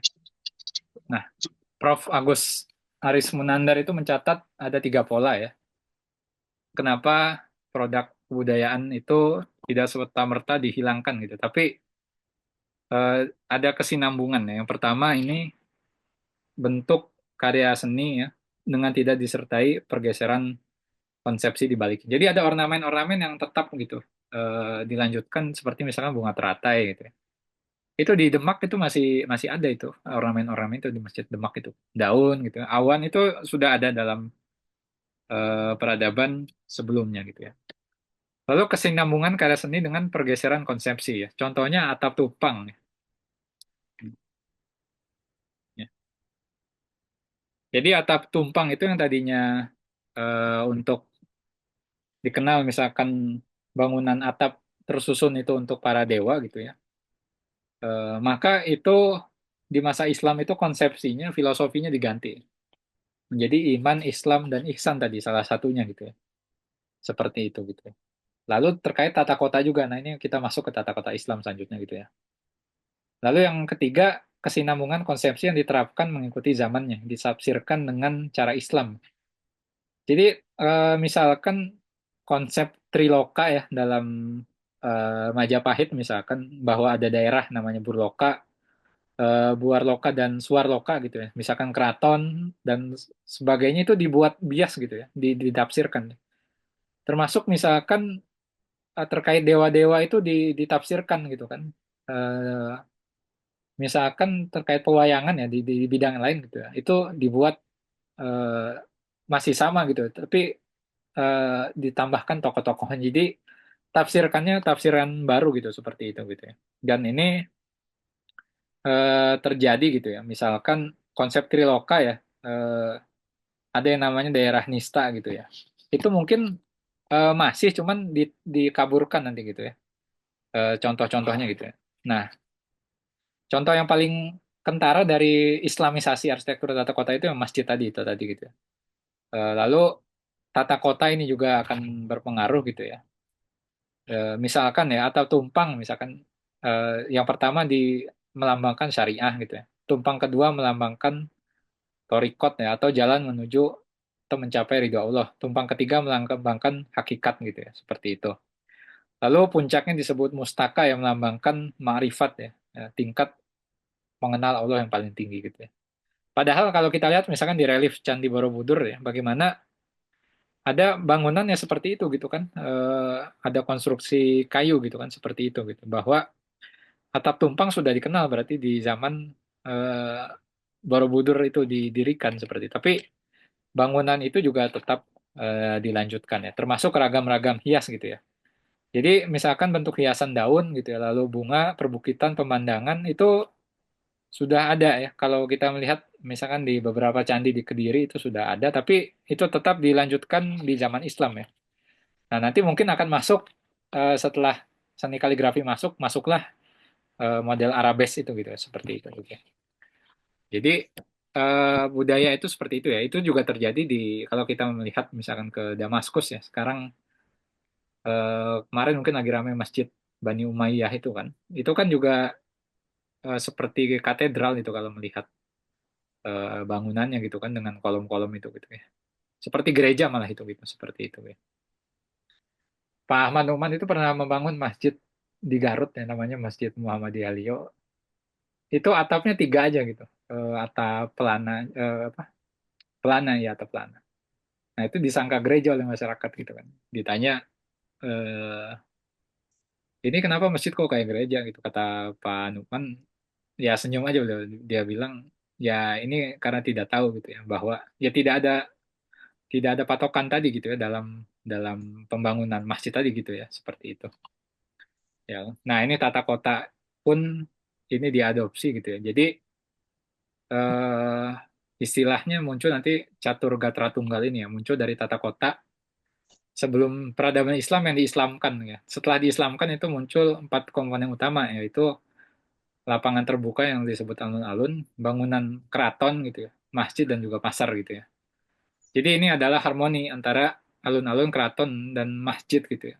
Wujud harmoni antara mikrokosmos dan juga makrokosmos dunia Jawa. Jadi eh ini kadang terjadi juga di beberapa wilayah ya. Misalkan di Istanbul lah, atau di pusat kota, atau di Edirne, atau di kalau pernah ke Bursa juga gitu ya. Atau di Istanbul lah, itu kan ada masjid terus ada bazar itu. Lalu ada madrasah ya atau madrasah, lalu ada sifahane atau rumah sakit gitu kan. Yang kompleksnya pusat ya ada gitu. Tapi di lebih kompleks kampung, lebih kecil, apa kecil mungkin nggak ada gitu kan. Nah catur gatra ini empat empat wujud ini mewujud gitu ya. Dan dalam filosofi Jawa ini sudah diakui lah ini gitu ya. Nah awalnya dari mana sih gitu ya? Jadi bahwa alun-alun sendiri kan sudah ada gitu ya sebelum adanya Islam gitu ya. Dalam tafsir Negara Kertagama itu yang disusun Prof. Slamet Mulyana ya. Jadi ada sebuah kawasan yang disebut alun-alun gitu ya. Walaupun ini diislamkan istilah alun-alun nanti jadinya alwan itu launun ya, apa warna gitu kan. Alwan-alwan itu sangat berwarna gitu ya. Dan ini nanti relate sama definisi atau apa makna tentang alun-alun itu sendiri gitu ya. Jadi dia halaman luas eh, halaman keraton, halaman rumah raja gitu ya. Seperti itu gitu. Jadi ditafsirkan oleh Prof. Slamet Mulyana ini kan sudah ada aktivitas alun-alun di alun-alun ya di Majapahit ini dari negara Kertagama itu gitu ya. Nah ini yang direkonstruksi oleh eh, Prof. McLean Pond ini gitu ya, perancang pendiri ITB ini gitu ya. Jadi ini denahnya gitu ya. Ini ada alun-alun lor utara gitu ya. Lalu ada vihara Buddha di sini, lalu eh, ada tempat ini ya, siwa gitu di situ. Ada alun-alun, ada pasar di depan alun-alun gitu ya. Eh, ini layout kerajaan Majapahit ya menurut McLean Pond. Sebetulnya ada beberapa orang ya, ada Prof. Van Romon, lalu Stutterheim, lalu ada juga dari ini ya, dari Prof. Slamet Mulyana sendiri itu menyusun gitu ya. Ada beberapa versi lah terkait ini gitu ya. Ini kalau kalau kita lihat tata kotanya berarti kan sudah ada berarti tadi ya. Seperti ini gitu ya. Jadi ada kota yang sudah ada yang dibikin baru banget mengikuti yang sudah ada gitu. Nah, ini kita bandingkan misalkan dengan kota Pajang yang disusun oleh Santoso ini gitu ya. Nah, di tahun 1500-an. Ini ada alun-alun, ada kompleks keraton gitu kan. Lalu ada pasar, ada masjid gitu kan. Ada pangeran administrasi luar, ada kepatihan di sini gitu ya. Jadi ditambahkan masjid ya. Jadi masjid itu masuk dalam alam pikiran orang Jawa itu gitu ya sebagai yang harus ada di pusat kota di sana gitu kan. Oleh eh, para wali ini gitu ya. Seperti itu gitu. Ini kelihatan nggak sih ini? Sebentar, Kelihatan. bentar, bentar. Kelihatan.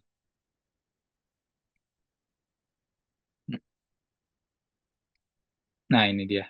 Hmm. Nah, kenapa masjid ditaruh di situ kan gitu kan? Di sebelah situ, sebelah barat alun-alun gitu kan. Itu kan jadi pertanyaan kan. Kalau kita sekarang arsitek itu kenapa taruh masjid di X sekolah di sini misalkan kita arsitek sekolah gitu kan. Apakah keinginan klien apakah ada tujuan tertentu gitu kan? Itu ada tujuannya gitu kan. Seperti itu gitu. Kira-kira kenapa gitu kan pertanyaan. Jadi ada dua pendapat nih ya nanti disebutkan. Atau ini kita lihat dulu ya di Demak ya. Ini rekonstruksi di bukunya ini Seni Bangunan dan Seni Bina di Indonesia ya. Ini bisa dibaca nanti. kajian mengenai konsep struktur sejak peradaban Hindu-Buddha, Islam hingga sekarang gitu ya. Jadi ada Siti Inggil itu tanah yang ditinggikan ya untuk tempat keraton. Nah, keraton di beberapa tempat itu nggak ada gitu. Tapi masjid itu masih ada. Itu juga pertanyaan menarik ya. Kenapa masjid di kota gede itu masih ada, tapi di keratonnya udah nggak ada tuh. Kalau di kota gede itu di Yogyakarta gitu. Termasuk di Demak gitu kan. Eh, jadi itu pun arsitektur terpengaruh tadi ya. Ketika Sultan Agung memindahkan misalkan dari kota gede misalkan ke tempat yang lain, maka simbol keraton itu dibawa pindah juga gitu kan, barang-barangnya gitu kan. Bisa jadi seperti itu gitu kan. Atau yang seperti di Demak ya, ada dugaan misalkan terjadi kebakaran gitu kan. Ketika peralihan kekuasaan dari Demak ke Pajang tadi gitu kan. Seperti itu gitu kan. Nah, ini ada masjid ya. Jadi ada rekonstruksi Demak pun ada masjid gitu ya. Nah, ini tampak dari alun-alun ya. Jadi dari alun-alun itu langsung kelihatan masjidnya seperti itu ya, luar biasa sekali di zaman dulu. Eh Tadi ya kata para sejarawan arsitektur gitu ya bahwa masjid itu ditaruh langsung di pusat kota ya sebagai pusat dakwah, mercusuar dakwah di sana gitu ya. Ada bangunan yang membuat mereka tidak asing berani datang ke sana gitu ya. Dan itu ada di pusat aktivitas ya. Nah, di zaman dulu itu cuma ada alun-alun dan juga keraton sebagai satu kesatuan ya. Di alun-alun ya kalau kita baca beberapa tulisan terkait alun-alun ada bukunya Pak Ashadi judulnya Alun-alun Kota Jawa itu sebagai ritus-ritus keagamaan ya, baik agama lokal maupun Hindu dan Buddha gitu ya di sana gitu ya. Dan keraton itu bersifat sangat sakral di sana gitu ya. Nah, maka ditaruhlah masjid di sana gitu. Nah, ini ada dua pendapat. Pertama, misalkan urusan ini ya, urusan kata Prof. Agus Haris Munandar itu salah satunya penambahan jumlah jamaah ya. Jadi kalau masjid misalkan ditaruh di daerah timur alun-alun ya, itu kalau tadinya itu pemukiman biasanya gitu. Nanti kita lihat nih di yang lama itu ada daerah Buddha di sini, ada pemakaman juga gitu. Jadi kalau jamaah membludak misalkan ada sholat Id atau sholat Jumat ke belakang, itu akan ada ruangan baru gitu kan seperti itu gitu ya. Tapi kan nggak bisa di alun-alun karena alun-alun di depan kiblat lah kira-kira. Karena kiblatnya ke barat ya kira-kira seperti itu gitu. Ini salah satu alasan fungsional yang pragmatis ya. Jadi hari-hari besar itu bisa di sebelah eh, kanannya gitu kan. Kalau jamaah masjid membludak, dia bisa ke belakang mengisi saf di alun-alun gitu kan. Itu juga jadi catatan oleh Prof. Hasan Muarif Ambari ya, gitu, ya, terkait ini gitu ya. Lalu juga terkait arah kiblat tadi gitu ya. Jadi ada poros yang berubah gitu ya. Poros masjid itu kearahkan kiblat ya. Nah, jadi catur gatra tunggal itu disatukan ya masjid, istana, pasar dan alun-alun. Jadi alun-alun yang sudah ada sebelumnya disatukan dengan masjid dengan istana ya. Jadi istana ini tidak terpisah dengan masjid gitu dan juga alun-alun gitu. Jadi memang satu kesatuan bahwa seorang khalifah misalkan ataupun raja itu memimpin dengan masjid ya, dengan keagamaan. Itu selalu itu. Makanya dimanapun itu di Jawa ya, ya karena Islamnya sangat kuat di sana gitu bahwa sultan itu ya terikat dengan masjid ya. Di Kauman misalkan kenapa ada namanya Kauman gitu kan? Itu para abdi dalam keraton yang mengurus masjid gitu kan, dipimpin oleh seorang penghulu ya atau kalau di ya penghulu lalu ada ketip gitu kan, ada modin atau muazin, lalu ada apa? Ada empat struktur gitu kan, dan diberikan tanah oleh sultan untuk ditempati di situ gitu. Jadi sultan itu makanya di Jawa itu kan ada bukunya saya punya nih Filsafat Kota Yogyakarta gitu. Dia Panata Gomo kan, penata agama. Sultan itu sebagai khalifah di tanah Jawa itu sebagai apa? Pemimpin di tanah Jawa juga dia sebagai khalifatul art gitu kan, sebagai penguasa dan juga sultan mengurusi agama juga. Makanya itu satu kesatuan ya. Baik di Banten nanti kita lihat, lalu di Cirebon itu polanya sama alun-alun, keraton, masjid. Alun-alun, keraton, masjid, pasar. Nah, pasar itu pun tadi ya, kenapa kalau di Jogja kata Mas Irfan Afifi waktu itu, tidak langsung misalkan di hadapan lurus itu ke pasar nggak, tapi di sebelah sebelah kanan ya itu bahwa orientasi pemimpin itu bukan ke pasar gitu kan, seperti itu gitu kan. Tapi maksudnya ke Tugu Pal itu ke Jogja langsung ke Habluminallah gitu ke atas. Nah, itu ada ini sendiri gitu ya, ada tafsiran sendiri gitu. Jadi memang masjid kenapa tujuannya pertama ditaruh di pusat kota karena dia untuk pusat dakwah ya, pusat kebudayaan. Yang kedua, masjid terikat dengan alun-alun dan juga keraton, berarti langsung hubungan dengan kekuasaan gitu ya. Makanya nanti ada istilah surambi masjid itu gitu. Itu surambi itu kan artinya undang-undang ya. Belakangan diadopsi ya kalau kita baca bukunya Prof. Hasan Muarif Ambari dan Prof. Uka yang di kota-kota Muslim Indonesia itu berkembang gitu ya. Ada namanya Kodi ya tadi ya, Kodi itu di Banten diangkat. Eh, nah, Kodi itu untuk memutuskan ini apa?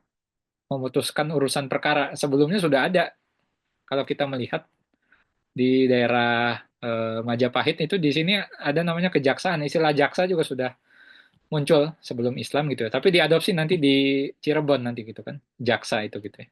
Dan itu keputusan-keputusan peradilan itu diputuskan di Surambi ya. Kalau kalau baca misalkan bukunya ini apa Masjid Kuno Cirebon ini gitu ya. Karangan dosen sejarah saya juga Dr. Miftahul Falah juga ya. Disebutkan salah satu ciri khas itu masuknya hukum Islam secara bertahap ke apa?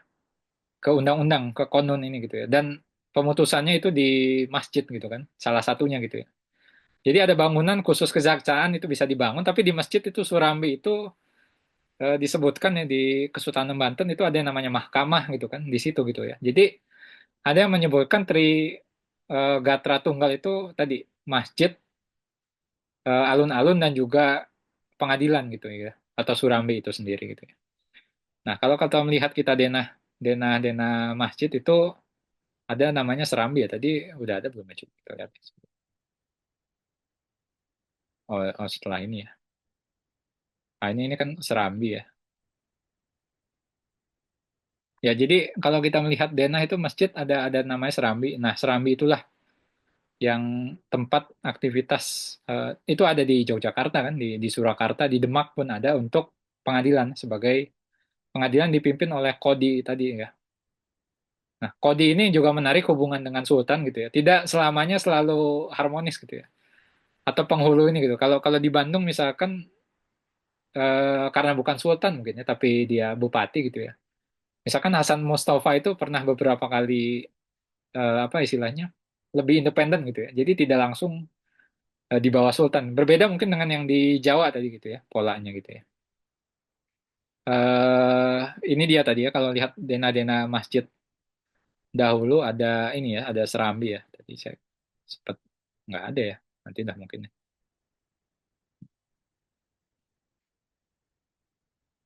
Nah, ini Masjid Demak tadi ya, ada Serambi dan ada makam. Nah, ini juga makam menarik. Kenapa? Karena makam itu satu-satunya mungkin yang bukan satu-satunya ya, yang saya tahu mungkin salah satu lah ya dari pola lama yang tidak dilanjutkan ya. Jadi di zaman Hindu-Buddha itu kata Prof. Agus Aris Munandar itu gitu ya. Makam itu dipisahkan, dijauhkan dari tempat ibadah gitu ya, bahkan di pelosok-pelosok gitu. Abu para raja itu ditaruh di candi gitu ya. Tapi di Masjid Jawa ini yang menarik gitu ya. Makam itu ditaruh di dekat masjid ya, khususnya pendirinya. Itu kita lihat di Demak gitu kan. Lalu di Cirebon kan ada masjid dan juga Sunan Gunung Jati kan di Banten gitu ya. Jadi makam itu bukan pola lama gitu ya. Jadi pola lama nggak ada makam di sekitar apa alun-alun atau kota, tapi ini baru gitu ya. Jadi ini pun dalam tanda petik inovasi gitu ya. Bagaimana? Nah, kenapa makam ditaruh di belakang tadi? Itu juga alasan pragmatis ya salah satunya gitu ya, atau fungsional gitu kan.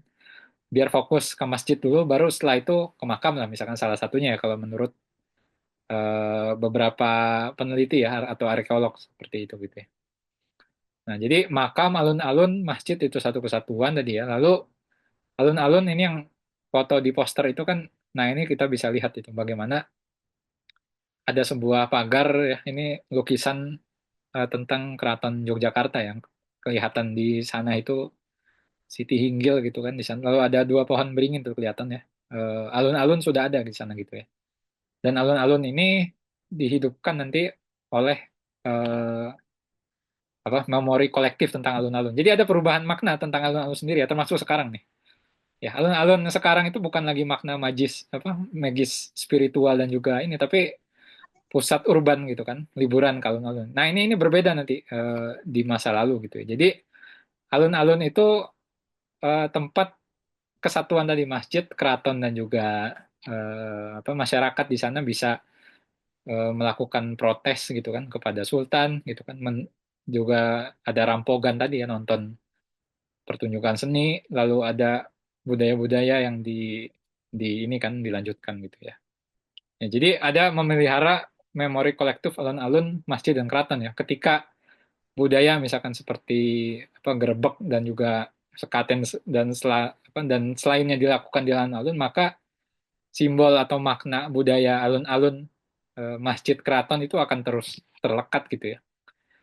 Jadi itu yang tidak memisahkan bagaimana Raja Jawa itu juga adalah sebagai yang memperhatikan urusan agama gitu, masjid dan masyarakat di alun-alun gitu. Itu sebuah simbol gitu ya. Kata Pak Ashadi dalam bukunya Alun-Alun kan selama alun-alun masih difungsikan menjaga tradisi Islam dan juga kebudayaan setempat, maka makna alun-alun itu akan tetap hidup ya. Dakwah itu akan terus berkembang ya. Jadi mungkin secara umum seperti itu saja ininya pengantar diskusi ya dari hari ini gitu ya. Ini keharmonisan tata kota Islam yang terakhir kita lihat ya.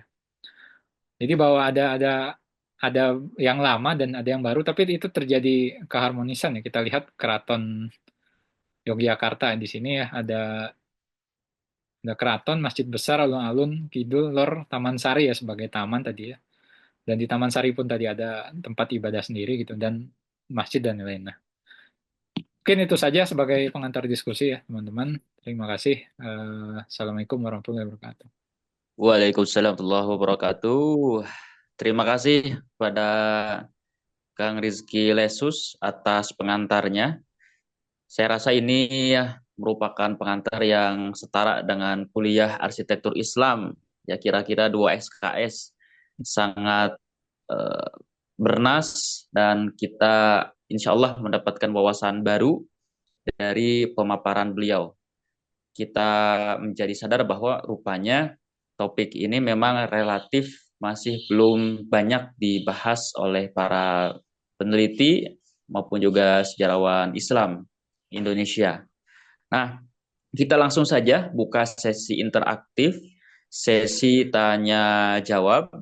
Nah, silakan bagi teman-teman yang ingin bertanya, langsung saja boleh aktifkan mic-nya, juga perkenalan diri, langsung saja bertanya. Nah, adapun untuk sementara waktu kita batasi maksimal 2 penanya dulu ya untuk termin 1. Nah, nanti kita akan perhatikan waktunya. Kalau misalnya mepet ataupun misalnya masih ada luang, bisa kita pertimbangkan untuk lanjut. Silakan teman-teman yang mau bertanya langsung saja aktifkan mic-nya. Mohon maaf, Nggak kamera harus saya. nanya lah kan. Diskusi ya lah kalau ada yang punya Oh ya, kalau misalnya mau pandangan. diskusi, menyampaikan pandangan juga boleh. Silakan. Mohon maaf, kamera saya tidak diaktifkan karena sinyal di sini sedang tidak baik-baik saja.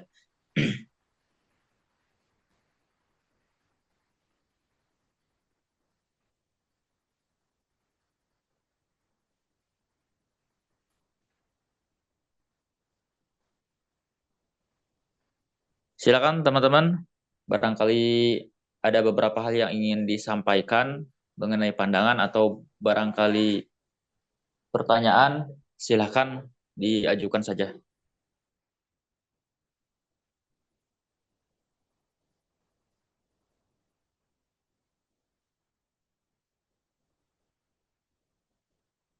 Boleh, itu ada ya.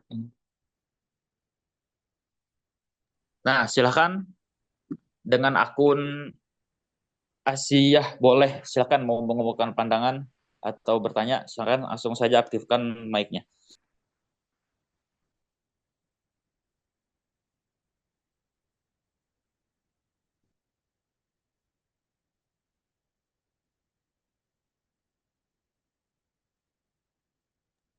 Silakan saudara dengan user atau nama pengguna Asia, karena sudah raise hand.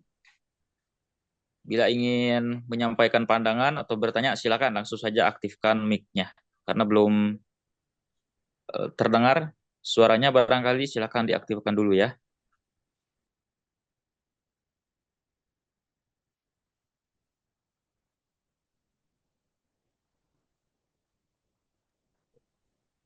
Bagi teman-teman yang lain yang ingin mengemukakan pandangan atas diskusi kita pada siang ini, langsung saja boleh aktifkan mic atau boleh ketik saja pandangannya.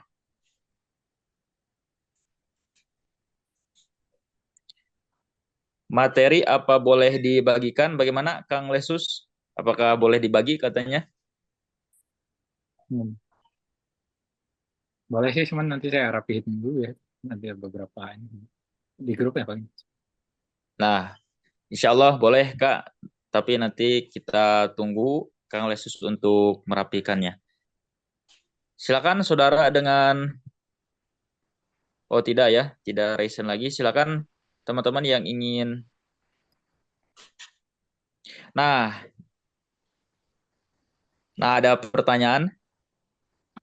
Gak bisa nyalain mic, Mas. Bisa dibantu? Yang lain bisa nggak yang lain? Coba Kang Begi bisa ini. Saya udah ask to unmute, nggak bisa ya? Diketik aja. Coba. Boleh diketik saja. Silakan saudara dengan user Asia diketik saja lewat kolom chat. Masih belum bisa ya? Tampaknya masih belum bisa Brin ya. Nanti bisa Karena saya juga siap. belum memegang co-host. Udah. Udah. Oke.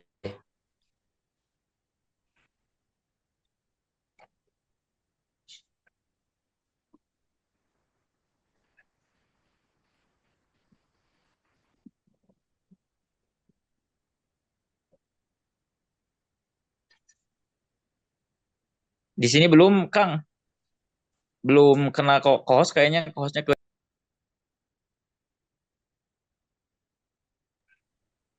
Halo? Udah. Ada Mangga, ya Kurniawan. dari user Kak Teddy. Silakan Kak Teddy. Bisa juga ngomong. Nah, Assalamualaikum. Oh bisa. Terdengar suaranya? ya Pak. kedengaran. Silakan Kak Teddy. Bismillahirrahmanirrahim. Terima kasih Bapak Rizky Lesus yang sudah menyampaikan materinya. Sungguh berdaging bagi saya. Banyak beberapa insight yang saya ambil. Ada satu pertanyaan dari saya, Bapak. Ini kan terkait dengan sejarah daripada arsitektur dan tata kota Islam pada masa lalu. Nah, ada satu pertanyaan. eh, kan setiap kebudayaan itu ada makna yang perlu disampaikan. Ada suatu makna ataupun nilai berarti dari setiap arsitektur dan tata kota tersebut.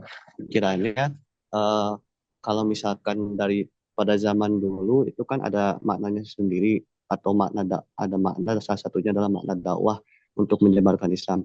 Kira-kira makna dakwah yang ada pada tata kelola tata kota dan arsitektur pada zaman kuno Islam itu seperti apa dan bagaimana kemudian kita bisa mengimplementasikan hal tersebut di zaman sekarang ini gitu kan. Yaitu yang pertama itu tadi, yang kedua bagaimana kita bisa menyampaikan makna ataupun makna dakwah melalui arsitektur dan tata kota Islami yang lebih modern pada saat ini. Mungkin sekian Bapak Rizky khusus. Terima kasih. Baik, terima kasih Kak Teddy. Pertanyaan yang bagus. Saya teruskan langsung kepada Kang Rizky Lesus mengenai makna dakwah dari arsitektur Islam nih juga cara menyampaikannya kira-kira seperti apa. Silakan Kang Resus. Ya, jadi memang yang menarik tadi ya, bahwa arsitektur pada zaman dulu kan tadi ya, walaupun dia produk budaya yang sudah ada sebelumnya, tapi tanda petik diislamkan gitu kan, dengan konsepsi baru gitu kan. Nah, ini bisa terjadi di zaman sekarang, bisa jadi gitu kan. Bagaimana misalkan masjid, apa, sebagai contoh lah, misalkan Masjid Salman ITB gitu kan. Ini kenapa Masjid Salman ITB bentuknya tidak ada kubahnya misalkan. Padahal hampir semua masjid pada zaman waktu itu pakai kubah semua gitu kan. Nah, karena misalkan di ITB itu, di depan kampus, apa, di kampus ITB itu terkenal dengan, ini konteks lokalnya ya, dengan teknologi, terus dengan sains, dengan seni gitu kan. Maka oleh arsiteknya misalkan dibangunlah masjid yang apa, mencirikan bahwa masjid tersebut berteknologi paling tinggi pada zamannya waktu itu ya. Yang, nah, apa pesan yang ingin disampaikan arsitek itu? Bahwa misalkan masjid tidak ada tiang, jadi itu masjid pertama yang di tengahnya nggak ada kolomnya gitu. Karena bagi arsiteknya misalkan ingin menyampaikan pesan bahwa eh, memutus saf sholat itu tidak baik gitu kan. Maka nggak boleh ada pemutus saf, maka dibangunlah bentang lebar. Nah, itu hanya bisa terjadi konteksnya mungkin pada saat itu ya, di depan kampus itu yang menerima konteks budaya itu gitu kan. Kalau dia dibawa misalkan ke konteks yang lain, bisa jadi bermasalah, bisa jadi kan di demo nih misalkan masjidnya kok kayak gini gitu. Nah, itu terjadi itu. Jadi masjid, apa, Pak Nu'man itu pernah diminta merancang masjid di sebuah kota namanya kota Pati ya. Itu ulama-ulamanya mempertanyakan kenapa rancangan masjidnya nggak ada kubahnya gitu kan. Seperti itu gitu kan. Ya baru dijelaskan. Nah, itu konteks sekarang ya, bagaimana berarti arsitek dia harus punya pesan yang ingin disampaikan gitu ya, bahwa masjid itu nggak harus ada kubah kok misalkan gitu kan. Nah, itu bagian dari dakwah kan gitu kan. Karena apa? Karena kata Pak Numan kubah itu mahal gitu kan. Membangun kubah itu mahal. Teknologi Indonesia pada saat tahun itu belum memungkinkan. Nah, zaman sekarang gimana? Nah, itu kita balik lagi ke konteks sekarang gitu kan. Seperti itu gitu. Jadi sangat luas sebetulnya dia kita ketika merancang tentang mall, misalkan merancang mall. Kalau di sini ada arsitek misalkan merancang sekolah, berarti kan bagaimana menanamkan pesan-pesan gitu dalam arsitektur tadi gitu kan. Berarti misalkan terkait dengan tritisan ya, bagaimana supaya tadi apa, nilai-nilai yang ingin kita sampaikan, dakwah kita menjaga lingkungan misalkan. Berarti harus harus bagus ininya apa, tritisannya gitu kan, supaya masuk cahaya, supaya sehat, karena Islam mengajarkan sehat, maka bukaan itu harus lebar, cross ventilasi dan sebagainya. Jadi seperti itu sih. Kalau kalau dari masa lalu kan tadi ada nilai-nilai yang ingin disampaikan ya, dalam prosesnya. Jadi jangan, mungkin nggak kayak kita sekarang nih, masyarakat waktu itu sangat apa, terpengaruh oleh misalkan ajaran sebelumnya gitu kan, oleh masih ada worldview sebelumnya misalkan memandang raja itu titisan dewa gitu kan. Maka tetap keraton itu ya tetap dipertahankan. Bangunan fungsi keraton itu tetap ada gitu. Sebagai langkah dakwah tadi gitu kan. Bagaimana tapi dimasukkanlah masjid gitu kan di sana gitu kan. Nah, masjid pun berfilosofi gitu kan. Eh, Kalau lihat Kudus itu kan secara bertahap gitu ya dibangunnya gitu kan. Filosofinya itu ada yang tetap dipertahankan, ada yang diislamkan. Nah, itu yang bisa konteks sekarang itu seperti apa gitu kan, terkait dengan apa, arsitektur modern lah misalkan. Contoh yang paling simpel saya contohin Masjid Salman, kenapa ya? Karena Masjid Salman itu diduga kuat misalkan terpengaruh oleh karyanya Le Corbusier itu kan. Namanya itu Roncam itu di Eropa itu kan. Nah, nah itu dengan beton tadi gitu. Kenapa pakai beton? Itu ada, selalu ada jawabannya gitu kan. Karena teknologi yang berkembang pada waktu itu ya beton, dan bisa membentuk apa, teknologi atap tanpa kolom di tengahnya gitu. Seperti itu gitu kan.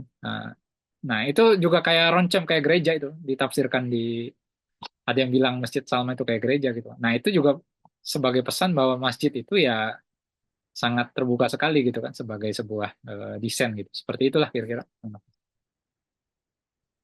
Pak Teddy ya tadi. Baik, terima kasih Kang Rizky Lesus mengenai pemaparannya. Kita sambungkan ya kepada penanya yang kedua.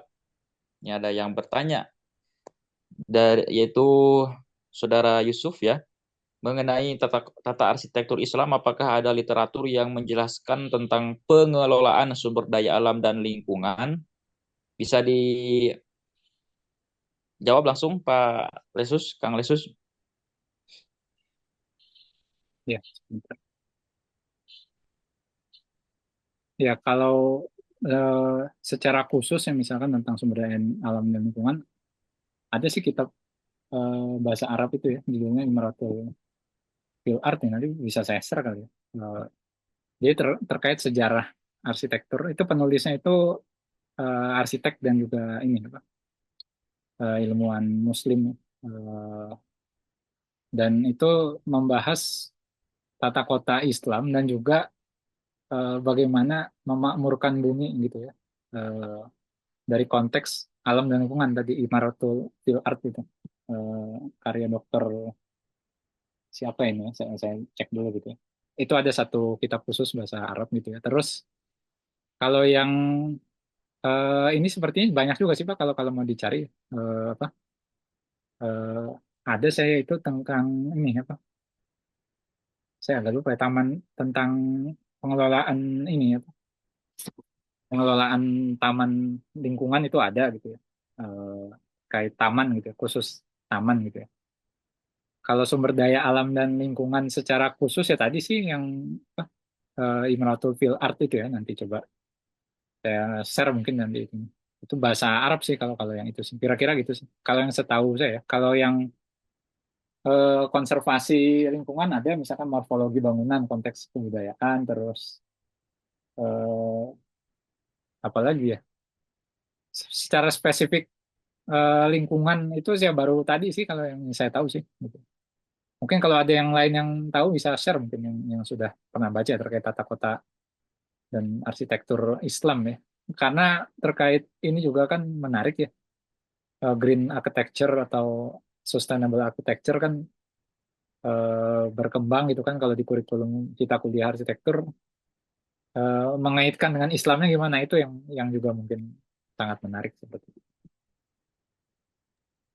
Baik, terima kasih Kang Lesus atas jawabannya. Dan dengan ini tampaknya sesi untuk interaksi kita dicukupkan berhubung waktu yang sangat terbatas. Walaupun memang masih ada barangkali dari teman-teman yang ingin mengungkapkan Di grup pertanyaan, mungkin nanti ya Kang ya bisa di ini ya pandangan. bisa Nah, ada dilanjut. yang lainnya berkenaan dengan materi atau misalnya tadi referensi yang ditanyakan itu nanti bisa diteruskan di grup di info JIB. Insya Allah mudah-mudahan nanti kita bisa ketemu lagi di sesi Ramadan bersama JIB di pekan kedua Ramadan. Nah, stay tune terus bersama kami, bersama dengan komunitas Jejak Islam untuk Bangsa. Melalui diskusi kita pada siang hari ini, kita bisa memaknai rupanya kajian arsitektur Islam itu memang relatif masih belum banyak dibahas, padahal ini merupakan cermin kompleksitas suatu peradaban.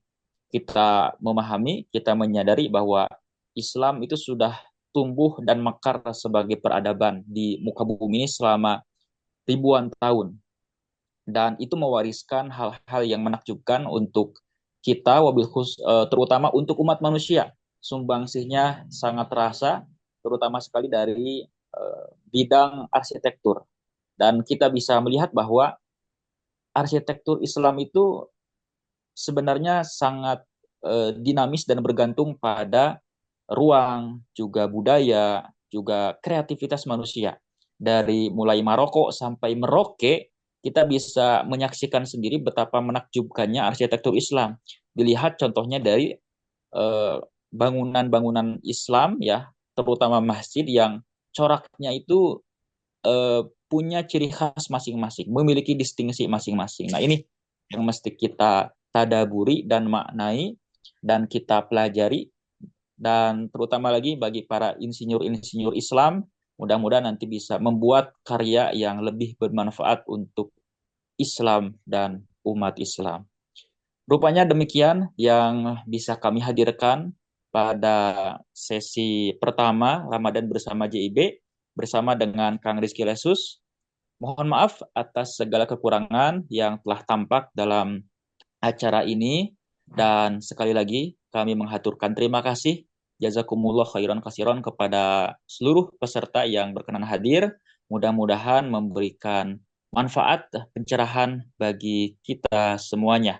Kita tutup dengan doa, Rabbana atina fid dunya hasanah wa fil akhirati hasanah wa qina azabannar. Aqulu qawli hadza wa astaghfirullahu li wa lakum. Assalamualaikum warahmatullahi wabarakatuh. Waalaikumsalam. Waalaikumsalam.